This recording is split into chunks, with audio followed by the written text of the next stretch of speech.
Hello, I'm Dr. Helen Pinsanti, and welcome to Doctor, where medical conversation meets everyday understanding for you and your health.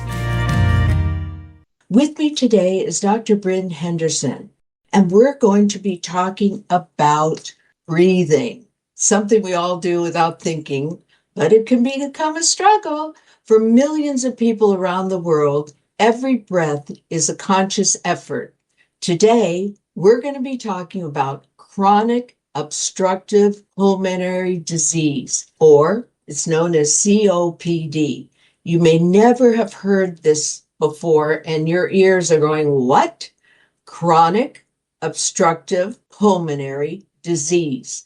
It's a condition that is often misunderstood, frequently underdiagnosed, and yet I can tell you, say 20, 25 patients I see in a day, a third of them have some form of COPD. So we want to educate you today. Maybe you don't have it, but maybe a grandparent or your mother or your father, an aunt and uncle, and it would be nice for you to learn about it. If you have it, you might want to know why you have it and how you can help yourself.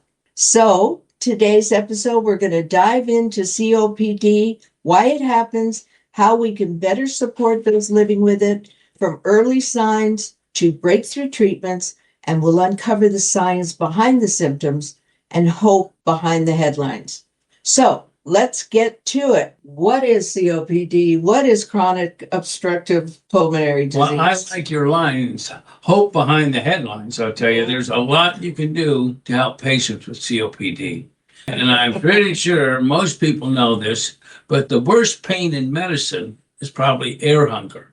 You may think it's the blockage of a tube, a gallstone, or an ectopic pregnancy, but the worst pain I've ever seen has to do with air hunger. So patients often feel like they can't catch their breath, and so they shallow breathe and they hurt when they breathe. They may cough a lot. They need to bring up that mucus and phlegm and get the gunk out, but it includes conditions like emphysema and chronic bronchitis, and many times asthma. It's not something only smokers get. The smokers, of course, have difficulty blowing out, so it's obstructive. There's only two pieces to breathing.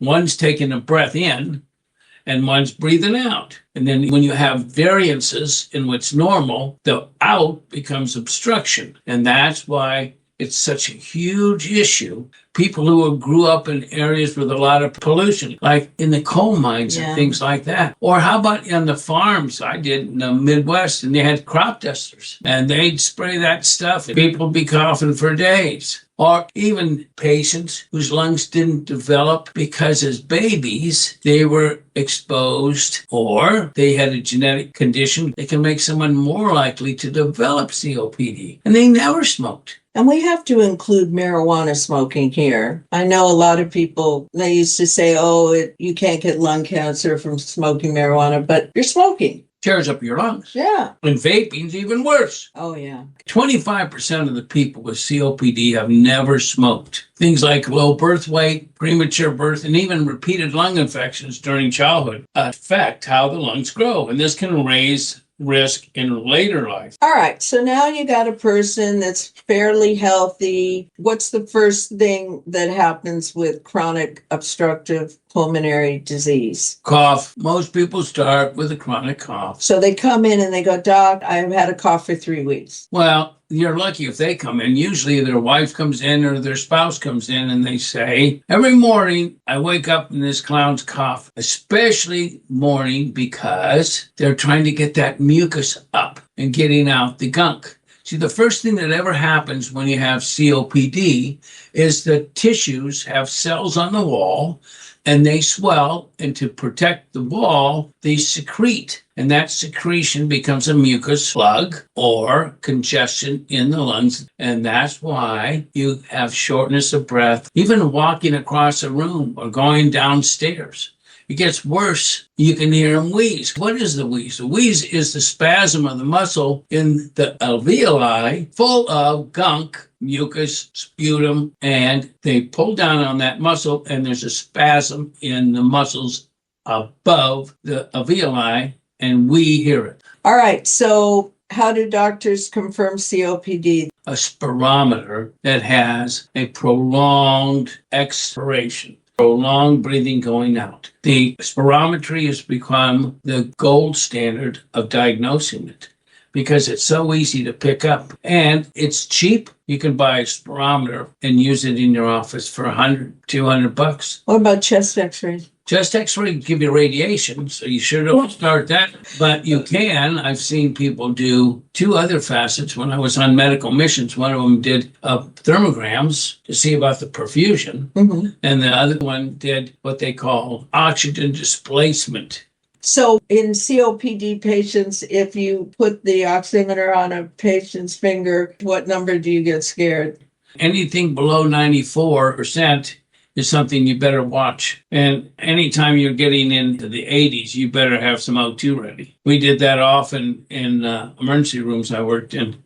But the beauty of that, now that's not even a $50 test. You get both the pulse and you get the saturation, how much oxygen. You can do that on somebody you love or at somebody's home. It's very inexpensive to have that. All right. So the typical patient that I see with COPD would be somebody who smoked 3 packs of cigarettes a day for 40 years, drank alcohol, and didn't take care of their health. And now they do live into their 80s, believe it or not. It's not a kind of disease where you drop dead. You live with it. When do you put them on oxygen? Most authorities think below 94 to 93 and think you better have it handy. But you're going to find a lot of variance in their capabilities. Remember, you don't have just oxygen, you have oxygen reserve. That reserve is 20 to 30% of your lung. So if you don't exercise, you have less and less of a reserve. Well, that's a good reason to exercise. Amen.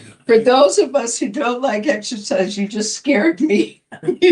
Well, you might expand that reserve. You scared me into exercising now. Good. All right. So let's do a case study, something that you've done in a patient's journey from COPD to better health. Well, we have an 80-year-old patient, and she had a long history of COPD, asthma, and kidney problems. And over the past year, she struggled with shortness of breath, insomnia, because she couldn't sleep well because she couldn't get enough oxygen, and memory issues because O2 wasn't getting into the brain and helping her think. In fact, that is called brain fog. We use inhalers, oxygen therapy, and a device called an air physio to help her lungs. What is air physio? Air physio is a cleanser. It's not a medication. And that helps the exchange of oxygen. Is it like a breathing treatment? Yeah, it is absolutely an inhaler. What's amazing is that if you use it regularly with the IVs, you can improve their breathing capacity. We've done it, as happened with this patient, from 32 to almost 50%.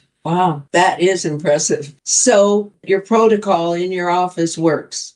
Absolutely. I don't like to do it if it doesn't work. Yeah. She used her breathing devices at least 3 times a day and every day stayed active with gentle exercises. And we called her on purpose to give her hope and encourage her to do a little more. Often walking, we'd say, go an extra house a day. So if you're going to walk the neighborhood, walk whatever you're used to walking, 1 more house a day. All right, so let's review our mnemonic called BREATHE. B is for Bronchodilators. R. For routine checkups. E is exercise as tolerated. A. Avoid smoke and pollution. T. Take medications on time. H. Healthy diet and hydration. And E. Educate yourself. And we hope today that you did learn something. I know I did. I forgot about the 20% of reserve air that needs to be stirred up in our bodies. Thank you for being with us. If you would like to see Dr. Bryn Henderson in person, I encourage you to call 714-639-4013. His office is at 615 East Chapman Avenue in Orange, California. That's in Orange County, California. And if you'd like to get in touch with me, Go to my website, www.askdrhelen.com. That's www.askdrhelen.com. Until next time, I'm Dr. Helen Pinsanti. This is Doctor to Doctor, where real doctors share innovative information to bring hope to you for your health. Join us next time. Bye for now.